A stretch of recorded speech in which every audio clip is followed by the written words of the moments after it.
I'd like to talk just a little bit about the format of our podcast Yes. and how important it is to you and I that it's not offensive or bashing. Like, that's not our goal. Mm. And at the same time, in order, we didn't realize there was an invisible prison that we were stuck in Right. because of the culture. It feels like when that's all you know, that's all you know. And so when it's like on the school bus and it's at the teacher's Mormon, at second grade, all the way through, when it's in the culture, you don't know what you don't know, and you can't see what you can't see. Hmm. And so a lot of what you and I are going to be discussing are ways that doctrine, primary songs, teachings were were really designed to control, and how harmful that is to a soul. Welcome to Unbinding. We're Josh and Wendy, two fellow travelers on this journey of waking up out of our religious paradigm. We're navigating religious trauma and healing our spiritual wounds. So if you're not yet feeling free, well, come join us in learning how to just be. So I just wanted to share how the podcast came to be. It's been about a few weeks ago. I reached out to Wendy after inside her Facebook group, she had done a video, and I was just like drawn in, and I was listening, and I was like, oh my gosh, this is so good. And then I had the thought, I was like, where else can I get more Wendy? Like, she has so much wisdom. And I know I can go through the podcast or the Facebook group and look for your videos, but I was like, she needs a platform where all of her information is in a central location. And so I messaged her and I was like, have you considered doing a podcast? And it wasn't with the intention of with me. It was just do your thing. Like, you need to be out in the world. And so we went back and forth, had some conversations, and realized there's so much in alignment with what it feels like, what wants to be birthed through us mission wise. And so Wendy and I have been on multiple multi-hour long Zoom calls, just like all of these ideas pouring out of us, and just this excitement, and just like so much that just wants to come through. So we decided to do this podcast and played around with different names, kind of got really clear on what we wanted to talk about, and how the vibe, like what vibe do we want to give off with this podcast. And so this podcast is very much about healing. It's about the transition from, so both of us were raised Mormon, LDS, and then left. And she's been on her path herself, but also working with people.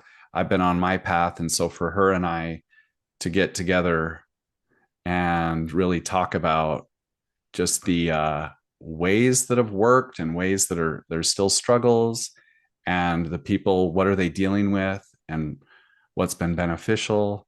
And so the podcast is going to be everything about the transition to freedom and sovereignty. But it takes, like, it's this shadow work, this deep dive into the psyche, and then into the body, into the nervous system, and really recognize what little phrases that from when I was 5, I heard this, and it's still alive in my body, and it's impacting how I feel about myself, or how I relate with people, or my worthiness, or can I stand up straight, and how.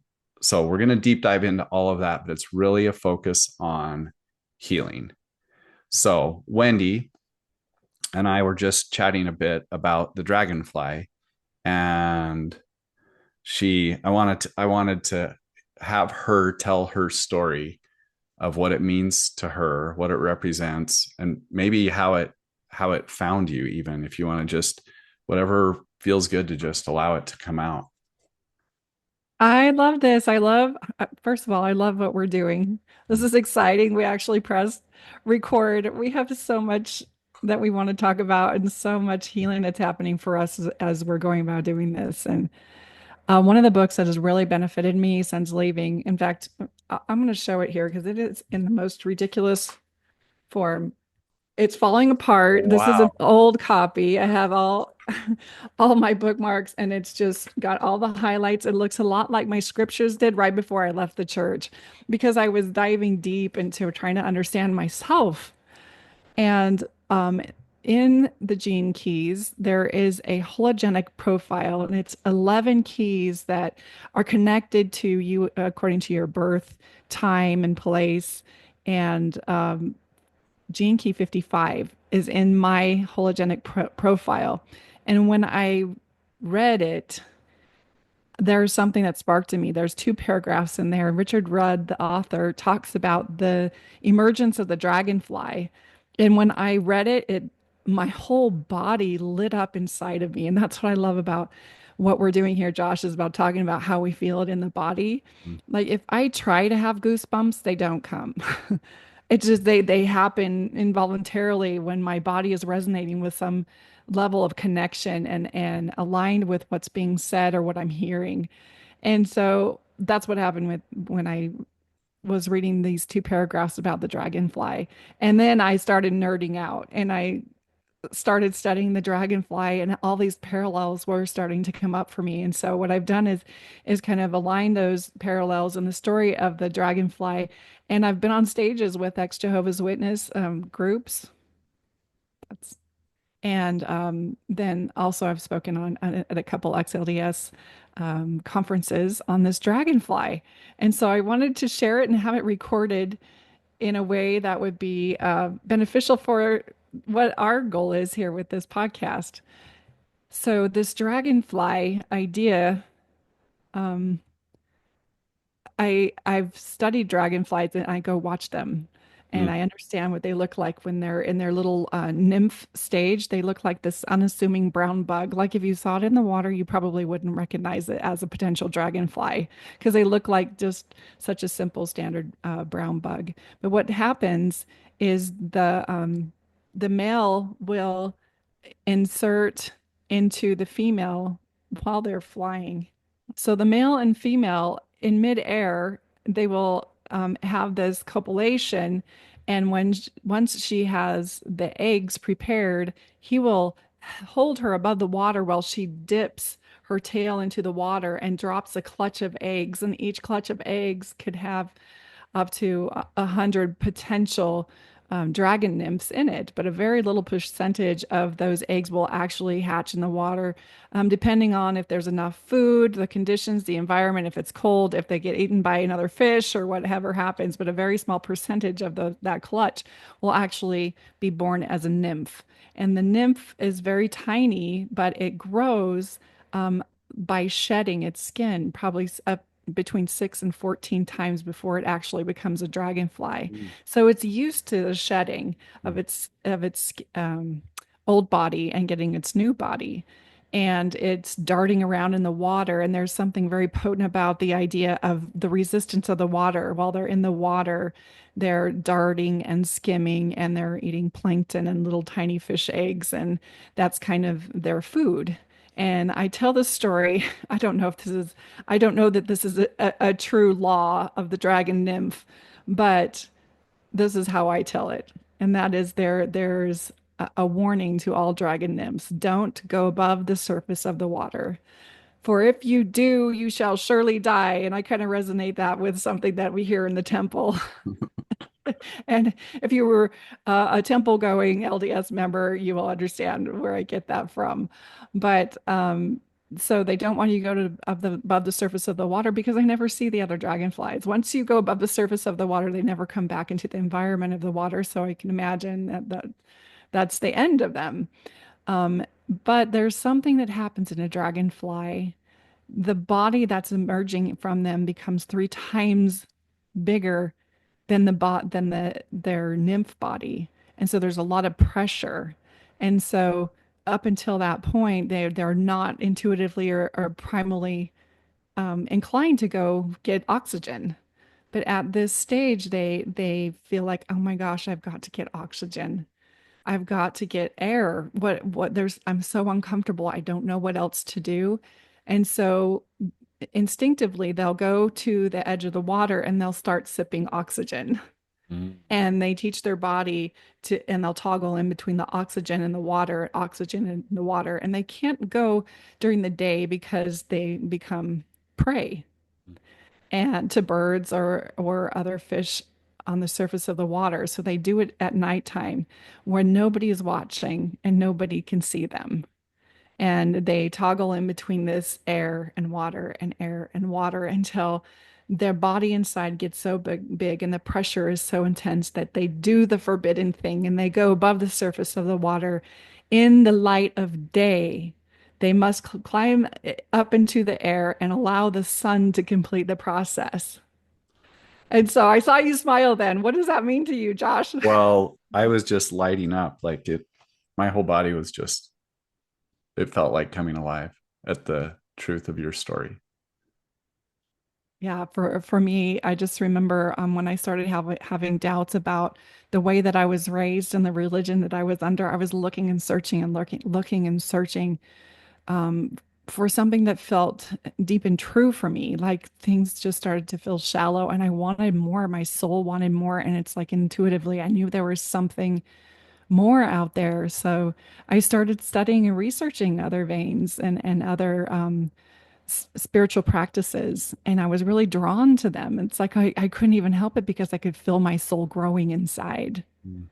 And it was strange because it wasn't the way that I was taught, and it wasn't doing the things that I was told to do, and it wasn't that path of conformity and compliance that brought me to the surface of the water, Mm. if you will, until I got so big inside and so wanting to be so expansive inside and kept being nourished by what I was learning on the outside that I was willing to take the risk and go into the sunlight and say, I need more. And what I'm getting from the water is no longer serving me.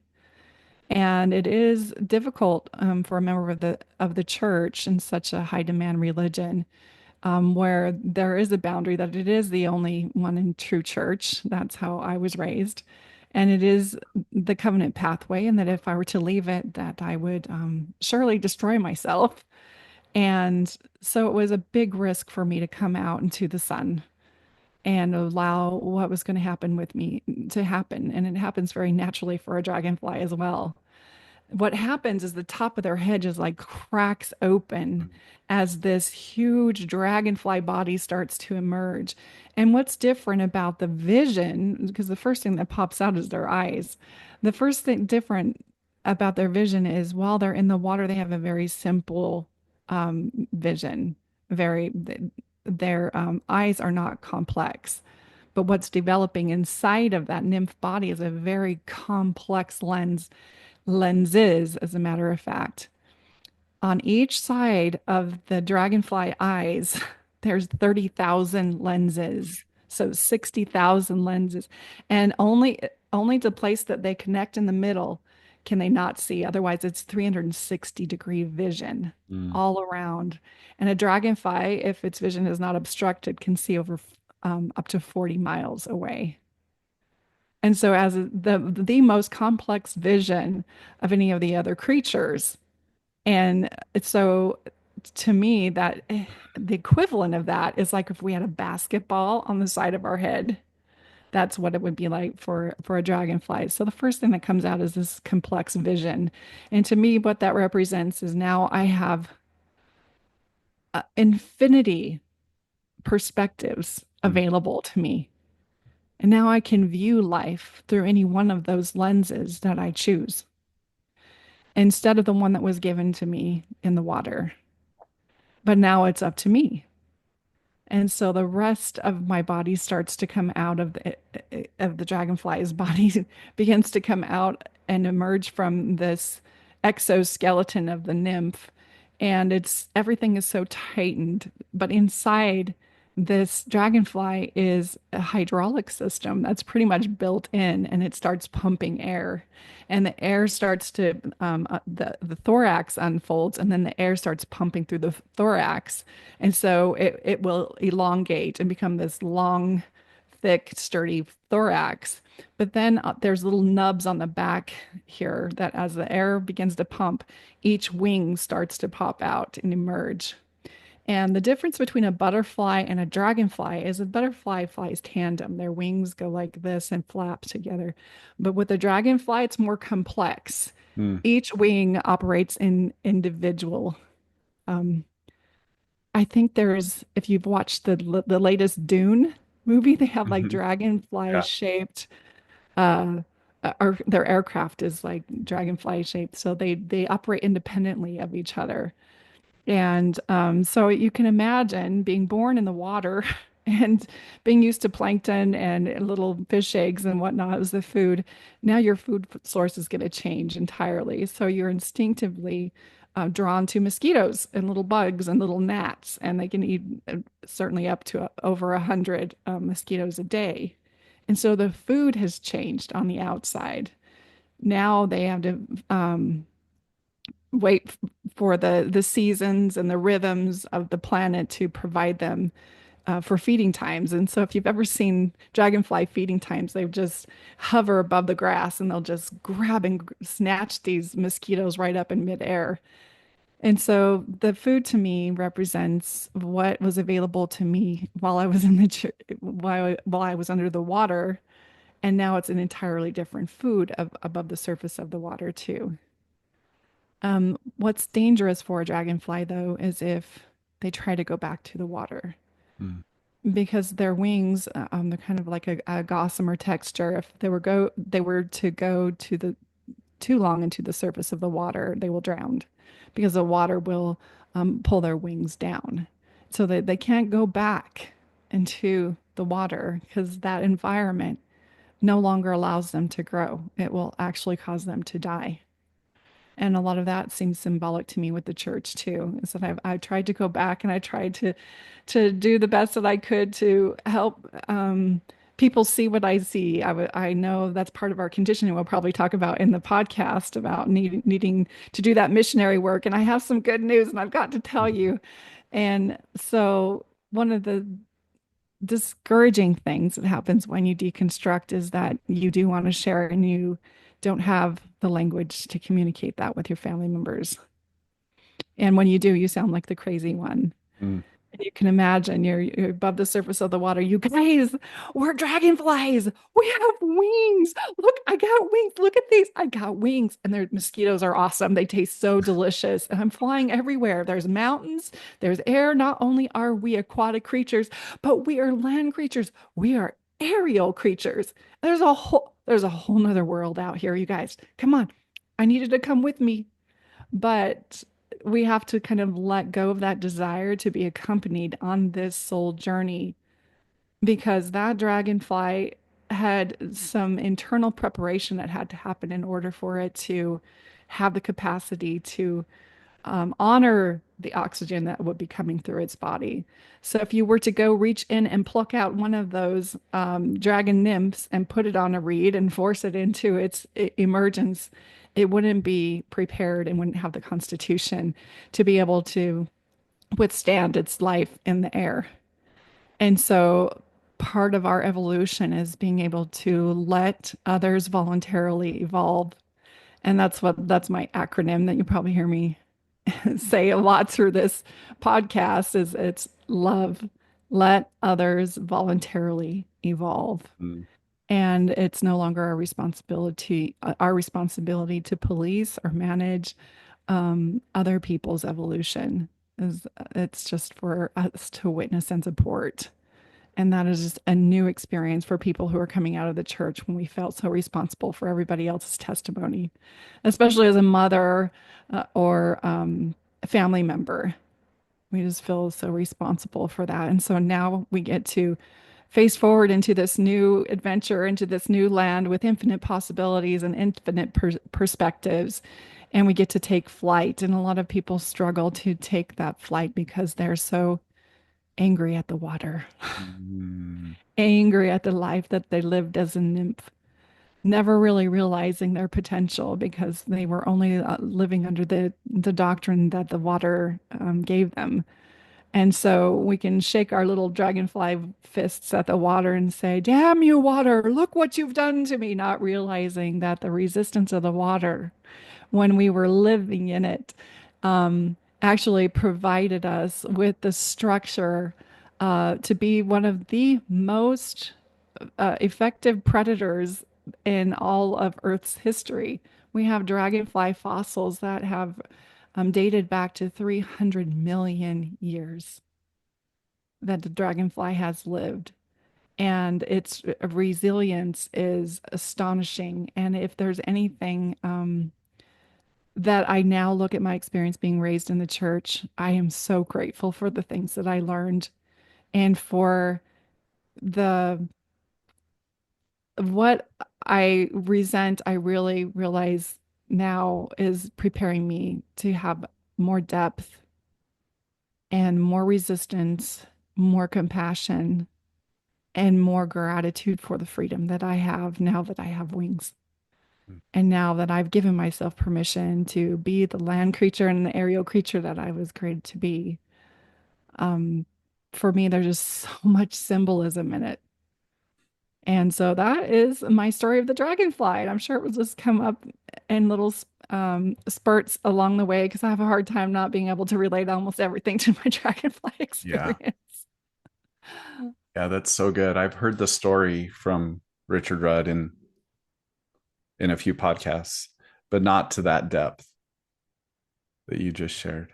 Yeah, I've gotten really nerdy about it. I love to study dragonflies. I have dragonfly, well, I even have my dragonfly earring and necklace on today. But my first tattoo was a dragonfly, of course, and it to me there a lot of people have um they relate to the transformation of a butterfly, but for me, when I heard the dragonfly, I'm like, that is my story Mm, to be able to be two actual live in two at different worlds because hmm that's what it kind of feels like my first life world and now my second life world, and that I am truly a different creature. hmm So, what of that story resonated with you, or what were you thinking as you were listening? Oh, there's so much. I love the, did you say the nymph sheds 6 times? Yeah, 6 to 14, depending on the Oh, species. Yeah. okay. Yeah, because that's definitely been so much of my journey is the shedding of what I thought I was, of it's like who I needed to be under the water. Yeah. And then this shedding, and it's like, feels like it's going, that I'm going to die. And Yeah. then the layers fall away, and it's like, oh, I'm not dead. And not only that, but I feel more like me. Yeah. And then I try it again. I was like, now I'm at a place where shedding is the direction I go. It's like the way I want to go on purpose now. Because I Yeah. know on the other side is more of me. Yeah. I I resonate with all that. I know for me, part of my reconstruction part is letting go of the resentfulness that I had about being raised in such a tightly woven indoctrination. It felt so binding. Now that I've kind of liberated myself from it, I look back and it felt so binding, and there was a regret, resentment. I mean, I feel like I was shorted part of my teen years and part of my experiences. I'm sure we're going to talk about more of these things. My experiences with alcohol and sex. When I woke up, I'm like 45 years old and realizing just how underdeveloped I was, Mm, how many things there were in the world that I had never been exposed to and never given myself permission to explore. And part of that resentment for me is understanding the contrast and the polarity between the two. So, do you mind if I share this resilience piece that I wrote? It's really short. Yeah. and it's from trauma to resilience. It wasn't until I discovered I was being deceived by the source that I was conditioned to trust most that I learned to trust the voice within. It wasn't until I lost my superficial community of church friends that I began seeking real, lasting, authentic relationships. It wasn't until I lost the false identity that had been given to me through indoctrination that I discovered who I really am. It wasn't until I lost relevance with my family and my friends, my children, my parents for leaving that I stopped trying to please them all and stopped betraying and abandoning myself. It wasn't until I lost membership in a church that claims to be the one and only true church that I found deeper association with God and all humanity. Evidently, I needed to be told what to think and what to believe in order to appreciate the privilege and freedom of thinking for myself. That's really good. And With resentment, a lot of times there's needs not being met or not expressed. yeah, I would say the resentment is deepest for not giving myself permission to explore it all. And the resentment is that I was told that I was dangerous and that I was told I didn't have the capacity to um, work out my own life, that Mm, I needed to stay within this very narrow path, a covenant path, if you will, in order for me to experience true joy. And then realizing once I left that that was not the truth. And that's where that resentment, I feel that betrayal from a system that I put so much trust into and really was dedicated. I wasn't a half shot member. I lived to the T. mm-hmm, Um, and I knew the doctrines deep. And, some of the things that people will tell us when we leave is you probably never had a testimony anyway. And they don't realize how actually painful that is mm-hmm, because I lived it 100% and I did have a testimony and I did believe it. I just realized eventually that my soul was not growing mm. and that wasn't all that life had for me. So, did it seem like a high value of your souls is like expression, Yeah. exploration, Growth. Yeah. growth? Well, Okay. my name is Wendy, and Wendy, the meaning behind it is the wanderer. Mm, So it just it seems like I wanted to explore and I'm so curious. And when I had met the edges of the church and it just felt like so I was still so empty inside that mm, there was something missing. And it wasn't until I did the whole deconstruction process that I started to realize just how stifling and how confining the environment was that I was raised in. I had no idea. How was I supposed to know? I thought this is what life is all about. And I thought I was just born just to be a little brown water bug, mhm. and that would be the end. So there's two shows that just came to mind. So the Truman Show, and then have you seen Free Guy? Yes, I just watched that a couple weeks ago. That's so good. So it's the same premise. It's just kind of the going through the motions and don't go outside, right? Don't go beyond this place. And Pleasantville's another one. So it's cool that Mhm. it's in the movies. Like it's kind of in our consciousness and telling the same story of stay Yeah. here, don't think outside the box, don't become greater than, what we've taught you to be. And that is the dragonfly story as well. Yeah, Richard Rudd calls it the key of freedom. Mm, And he uses in here it is freedom, the gift is freedom, and the city is freedom. okay.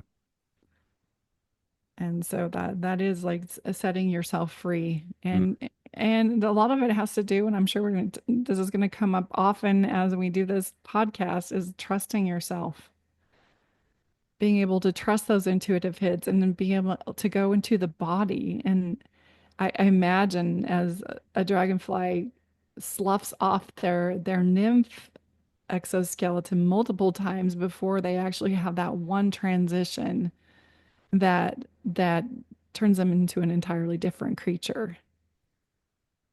And that's our getting used to that growth pattern and understanding that we're just never really going to be done, that we're here to grow and to learn and to explore and to expand and to bind a soul to programs and attach them and seal them and bind them with patriarchal grips, to me sounds very limiting to what I understand now.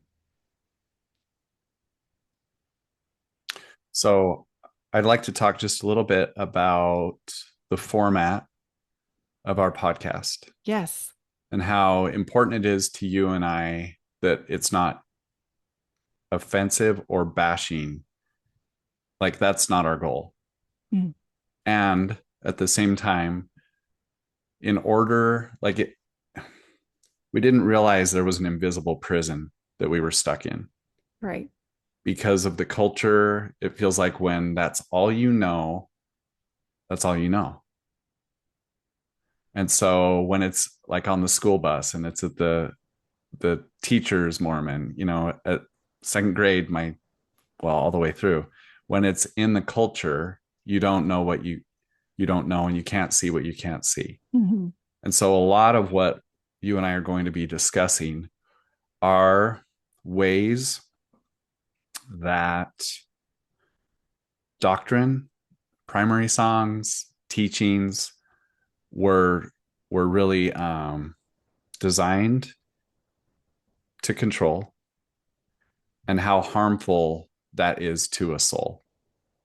And Hmm. when there's harm done, we then need to have access to our body, to our emotions, to understand the grief and the anger, the healthy rage, Hmm.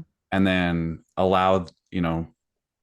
develop this new relationship with the body, with our emotions, to be able to allow allow the emotions to transform us. Like, they're not Hmm. bad, that we don't have to get rid of them. That's kind of what the dragonfly was allowing, was the shifts to happen from the inside. And that's what emotions do. They're transformers. They recreate. The way I see my rage in a lot of ways is kind of like the Colorado River that carved out the Grand Canyon. Hmm. But if I had judgment that the Colorado River was flowing through that canyon before it formed the Grand Canyon, and I dammed it off, and I was like, damn river is gonna like carve through that canyon, and I repress it, which is what we were taught in so many ways, that emotions are bad. But if I allow it to flow through my body and through this vessel, that's where the new creature happens for me. It's Hmm. been really honoring, allowing the grief to carve and nurture and go through my body, and on the other side is this transformation. And so a big part of what we'll be discussing is ways that we've been disconnected from ourself, from our body, from our voice, from our emotions, from our knowing. Hmm. So Well, I think, like you said, it's not our intention to bash the church, but in order to get deep down inside, we do have to clearly and without apology acknowledge how these doctrines impacted us personally. And that doesn't necessarily mean that the same doctrines impacted everybody the same. mhm. And so, if something that we're saying is not resonating with you, or that's not how you digest it in your world, that's all good too. I mean, yay that you didn't have that additional like, um, issue come up for you. But one of the things that I think is just so commonplace and so prevalent in all the coaching that I've done the past years with clients who are ex-LDS in the deconstruction process is their inability to experience their emotions Mm. and to really be disconnected from their body and those extrasensory perceptions in the body that are available to us to really connect at a higher level and to become just a more potent human being and to be able to access those parts of us that were a little bit tweaked and under the language of the spirit or the Holy Ghost or we would never be prompted to do anything contrary to what the church and the leaders and the prophets and the scriptures have told us. And that really denies us access. But it might be framed as if it's for protection, Hmm. but it actually denies us access to our own wisdom and our own development. And how are we supposed to know? Hmm. And so, Yeah. So what we'll be doing from we're gonna have three portions, three sections of each podcast. We want to really share it from the invisible prison. We need to know what the bars look like. mhm. So we're going to be sharing awareness and what that looks like in somebody's adult life if they were impacted by the prison bars as a kid or whatever age, what that will manifest or look like in adulthood, in relationships, like how they view themselves around self-worth concepts, codependency issues, um, layers and layers and layers and layers. So we're going to go over like what it looks like in adulthood, where it may have formed within the culture or the doctrinal teachings of the church. And once again, not to bash, but just to kind of bring it up and have people look at it and they can decide, did this impact me or not? And Mhm. then the third portion that you and I really want to focus on is the healing. Like, what do we do now? Now that we're aware of this, what now? Yes, and that's the skeleton, the format that we'll be using in each of our podcasts. And I think we're both really excited about our title with the unbinding for the ones who have left but still aren't free. And that lends to the complexity of the deconstruction and reconstruction process. I know in my Empowered Former LDS Facebook support group, I have people that have joined that have been out of the church for over 40 years, and they have not been able to feel free of the tenacity that these beliefs and the imprint they make on our psyche because they have not um, we have not been taught how to break away and to be set free from those things. And so overall, that's my goal and intention is to help people be set free so they can become the spiritually sovereign souls that they're created to be. Yeah, I just love that image of 40 years, and it's like they're still in the nymph stage Hmm. and they don't know it, right? It's not judgment. It's just like, I'm free, but they're still underwater as these bugs. Yeah. And so the invitation, and maybe it's not for everyone. I don't know, because it Mhm. takes so much courage and like resiliency and determination. And I don't know that I had those things as I was going through it. It felt more like for me, I was just flailing about and just trying to survive. And I found resiliency on the other side. But as a nymph, I wouldn't say I was courageous or resilient. But I think it's in all of us as we go on the path of unbinding.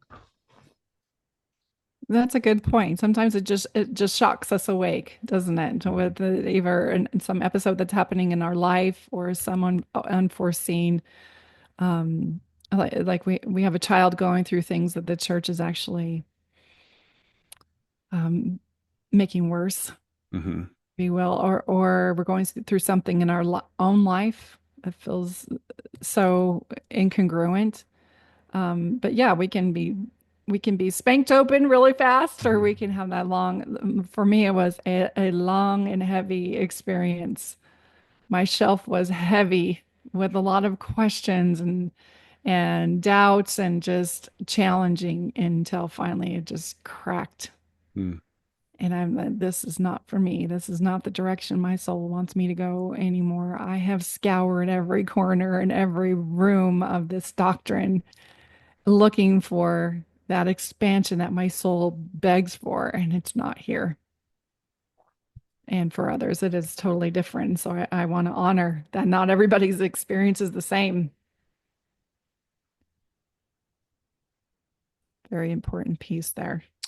Yeah, I think it'll be fun as we get going on this as well and start to release episodes to get people's stories. Hmm.